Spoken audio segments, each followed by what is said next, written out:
right before a big moment. Oh, absolutely. You know what I mean? That split screen feeling. One party is going, you've got this, you're prepared, let's go. Yeah. And the other part, and it's always the louder part, is just screaming, you are going to completely crash and burn. Everyone's going to know you're a fraud. It's that universal tug of war, isn't it? Yeah. The imposter syndrome versus your own ambition. It happens everywhere.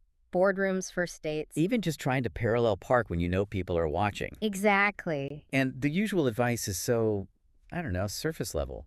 You know, just think positive or fake it till you make it. Right. But today we're doing a deep dive into a source that says, actually, trying harder is completely the wrong way to go about it.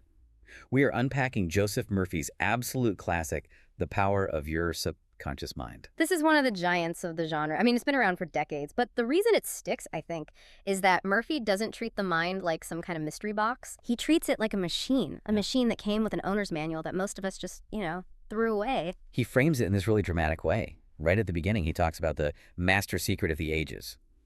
Which, I mean, it sounds a bit like an Indiana Jones movie. It does. It sounds very cinematic. And he sets you up. He makes you think it's something external. He asks, is it atomic energy? Is it interplanetary travel? Right. But then he just pivots. He says, no, the master secret is the amazing, miraculous power you find in your own subconscious mind. Which is so frustrating, isn't it? Mm-hmm. Because we're always looking outside ourselves. We want the secret to be a new app or a mentor or some stock tip. But Murphy says the treasure house is literally inside you. And to explain why some people find this treasure and others, they starve right next to it, he uses this fantastic metaphor of magnetism. I love this visual. It feels so physical. Walk us through the magnetized man. Okay, so it's basic science. You take a piece of steel, and when it's magnetized, it can lift about 12 times its own weight. It's powerful, it's capable. Right, it's activated. Exactly. But now you take that same piece of steel, same atoms, same structure, everything, and you demagnetize it. It won't even lift a feather. It's just inert. And the human parallel there is pretty sharp. It's crystal clear. The magnetized person is full of confidence and faith. They just know they're born to win. The demagnetized person, same biological machine, but they are just full of fears and doubts. And because of that, they stay stuck. They don't even try to lift the feather. So the mission for this deep dive is really simple. Yeah. How do we get magnetized? Because nobody wants to be the steel that can't lift a feather. Okay, so to do that, we have to get a little technical. Mm. Murphy says we have one mind, but it has two totally distinct functions. And confusing them, that's the root of all our problems. He uses a few different terms for them, but the ones that really matter for us are the conscious and the subconscious. Okay, let's break this down, because I think we use those words all the time, but Murphy is very, very specific about what they do. So think of the conscious mind as the watchman at the gate. It's your reasoning mind. It's the part of you that chooses. You choose your books, your home, your partner. So that's me looking at a menu and deciding between the salad and the burger. Exactly. That's your conscious mind at work. Yeah. But the subconscious, that's the subjective mind. It doesn't reason. It doesn't argue. It controls your heartbeat, your breathing. But more importantly, it's the seat of your emotions, and it accepts whatever the conscious mind tells it. And this is where Murphy brings in the ship metaphor, which I think is just, it's the most powerful idea in the whole book. It really is. So imagine your life is this huge ocean liner. Your conscious mind is the captain on the bridge. He's up there looking at the compass, checking the weather, making all the decisions. He's got the view. He sees where the ship is going. Exactly. And your subconscious mind, that's the crew down in the engine room. And I mean, think about it.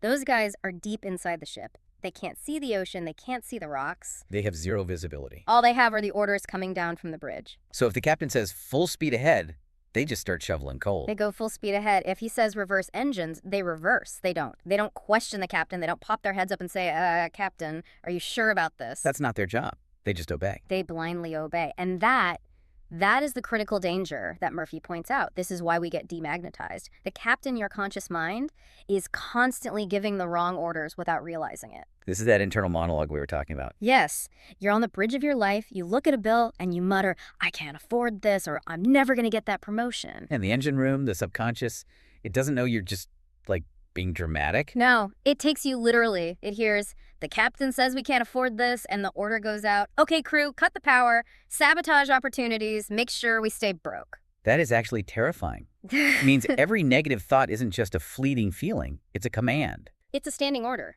Murphy says the subconscious cannot argue. It just executes. It steers the ship right toward the failure you just described. He uses another analogy that's a bit softer than a crashing ship.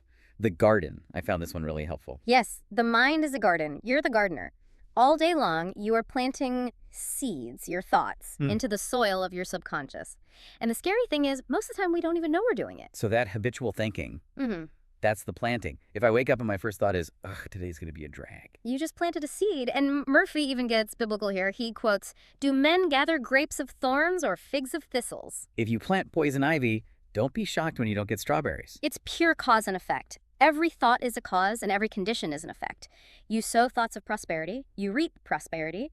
You sow thoughts of fear and worry. You get a harvest of fear and worry. The soil just grows whatever you plant. It doesn't judge the seed. Okay, so we've got the machinery. The engine room is powerful but blind. The garden grows whatever we plant. But let's get practical. Because when the pressure's on, Yeah. it is really hard to just plant a good seed. You're panicking. Right. When the alarm bells are ringing, you are not thinking about gardening. Not at all. So how do you override that? Murphy gives this amazing, very specific example about the opera singer Enrico Caruso. The legendary tenor, yeah, one of the greatest of all time. And you'd think a guy like that would be pure confidence. But the source tells us one night, right before a huge performance, he was hit with just paralyzing stage fright. Murphy describes it so vividly, his throat was apparently paralyzed by spasms. He was sweating, shaking, thinking, they're going to laugh at me, I can't sing. So in our metaphor, the captain has totally lost his mind. He's screaming, "Abandon ship, the engines are broken." And the engine room obeys, the throat constricts, the body shuts down. So what did he do? I mean, he didn't just run off stage. He had this moment of clarity. He realized there were two parts of him at war. He called his fearful, conscious mind the little me. I love that. Just naming it the little me kind of takes away its power, doesn't it? It really does. And then he identified his subconscious as the big me, the limitless power inside him that knew how to sing perfectly. So Caruso, backstage, he didn't try to calm down. He started shouting. Shouting at himself. At the little me, he literally said, "Get out of here. The big me wants to sing through me." He commanded it. With absolute authority, "Get out! The big me is going to sing." And according to the story, the subconscious just responded. The vital forces were released, the tightness in his throat vanished, and he walked out and sang majestically. That's such a key difference. He didn't negotiate with the fear. He didn't say, "Hey, little me, could you please be quiet?" No, he bossed it around. You have to be the captain. A captain gives orders. He doesn't make suggestions. You can't say, I hope this works. You have to say, "Be still. I am in control." So I can just hear someone listening to this and thinking, okay, shouting at myself sounds interesting, but why does this actually work? Is it just a placebo? It sounds too simple. And Murphy saw that coming. Remember, he was a chemist. He wanted this to be grounded in principles, not magic. He says, look, it's a law. The chemistry analogy. Right. And he says, if you combine 2 atoms of hydrogen and 1 of oxygen, H2O, you get water. It doesn't matter if you're in China or on Mars. It's a universal principle. Or that matter expands when heated. It's a law of physics. Exactly. And Murphy argues that the subconscious works on a similar universal principle he calls the law of belief. Okay, unpack that. The law of belief. Essentially, it means the subconscious responds to the thought or mental picture in your mind, period. It doesn't care what the thought is. It's neutral. And he points out that this law works in all religions. Christians, Buddhists, Muslims, Hebrews, he lists them all. And his argument is fascinating. He says when someone prays and gets an answer, a healing, a so-called miracle, it's not because of the specific ritual or creed. It's the belief itself. It's the belief in your own mind that brings the answer. The ritual, whether it's lighting a candle or touching a relic, is just a tool to help you focus your mind and accept the idea.